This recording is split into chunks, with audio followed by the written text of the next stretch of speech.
Today I will show you how to make simple fire torch for fire breathing or fire shows or for general flow artist use. So let's go!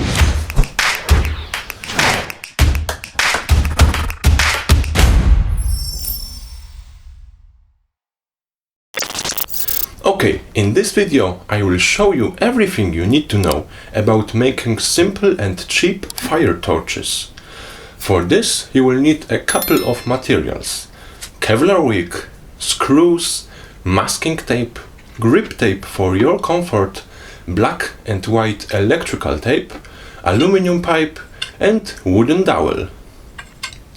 You will also need a couple of tools: Sharpie or any other marker, drill and drill bits, measuring tape, screwdriver, round and flat files, scissors and hacksaw. I started with cutting aluminum pipe to length. For my taste, 50 cm long torch is perfect. You have great control over it and you can grip it higher or lower for various tricks. I marked the cut point and taped around the tube to guide the saw and also protect the pipe from scratching if I accidentally slip. I am rotating the pipe as the cut progresses. This ensures that the cut edge will be perpendicular to the pipe.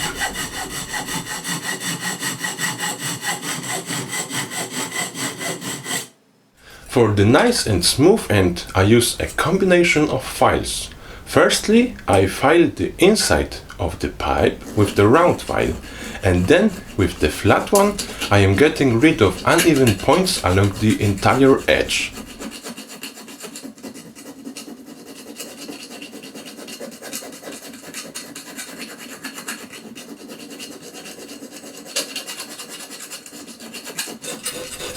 Finally, I made a slight chamfer to have it very smooth. The next step is important. The wooden dowel is crucial for the Kevlar wick to hold properly. So you need to cut a little piece, probably slightly longer than your Kevlar. I will use 55 mm wide Kevlar wick, so I cut 60 mm wooden dowel. And I know this kind of saw is not intended for cutting wood, but this is what I got and it works. And those files are not for wood either, but they get the job done and I'm good with that. It's hard to buy a wooden dowel that matches perfectly the inside diameter of aluminum pipe, so a quick fix is just to use a masking tape. It's paper and it will just burn a little after some use, but it will hold fine. Don't use electrical tape or any other than the paper one, because it will melt and smell as it produces the bad smoke while you use it. Just make sure the dowel is snug and doesn't move around inside the pipe. Now I roughly measured the length of the Kevlar wick that I need. For this one I used a piece about 45 cm long. It's not too much and not too little. The size of the Kevlar wick produces nice, big and long-lasting flame. And if you are doing this as well, make sure to use very sharp scissors. Kevlar is really hard to cut and you will struggle like me with the dull scissors. But eventually I made it happen. After painful cutting, I put two pieces of masking tape on the one edge of the Kevlar to hold it in place on the pipe. And again, don't use anything beyond paper tape. It's important to wrap the Kevlar in the right way. Don't make it too loose because it won't be robust enough, and also not too tight because it will have hard time burning. Go with the feel and make it nice and snug. The obvious way to finish it would be to just wrap it all the way up to the end, but it will expose the edge and the Kevlar will burn badly in this spot. So easy fix is to wrap the piece to the inside of the wick and to finish it like normal. Now the finished end should end up on the cut end, so basically it's just one loop. Doing it this way ensures the flame will be nice and long, and the torch will last very long because the Kevlar strings won't get burned out. You can tape the wick temporarily just to hold it in place. The end should be nice and even across the whole width. I like to use this kind of screws. They have coarse threads and big flat head that will hold the wick very tight. And they have perfect length for this amount of Kevlar. I marked 2 points to drill through.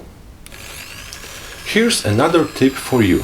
When you are drilling through the Kevlar, drill it in reverse, so the sharp point of the bit doesn't catch on the Kevlar threads. And then switch to normal drilling direction. I am using a little stand, or a drill press you can call it. It's really helpful to keep the hole straight. But it could be done with the handheld drill just as well. Now it's just a matter of screwing it all up. Yeah, I mean to screw the torch together. Don't screw it too tight yet. You need to take out the tape. You can use X-Acto knife or scissors to cut the masking tape and back the screws a little bit to get rid of the tape.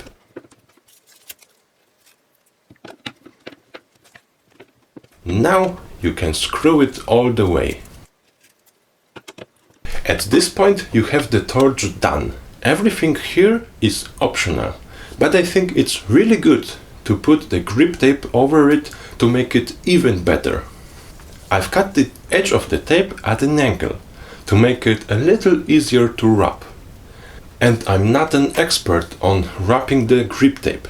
I need to practice some more, but I made 50% overlapping to have a thicker handle and shorter one so it doesn't get burned while holding the torch upside down.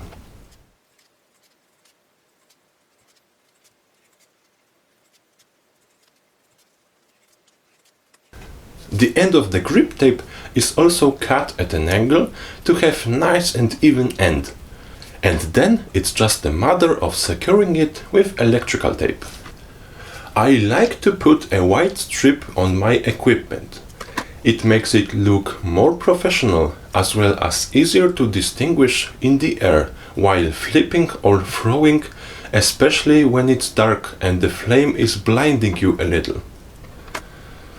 So white strips for me, they go. And this is the finished fire torch. I made 2 of those for my friend and this is how they look like. So now you can spin them, fire weave with them and even juggle if you made 3 or more. The possibilities are endless. They have nice, big and sturdy flame and they are easy to flourish all around. If you learned something in this video, make sure to click the like button and you can also subscribe for more content like this one. If you have any suggestions or questions about making fire torches, make sure to post them down below in the comment section. And remember to create your own reality.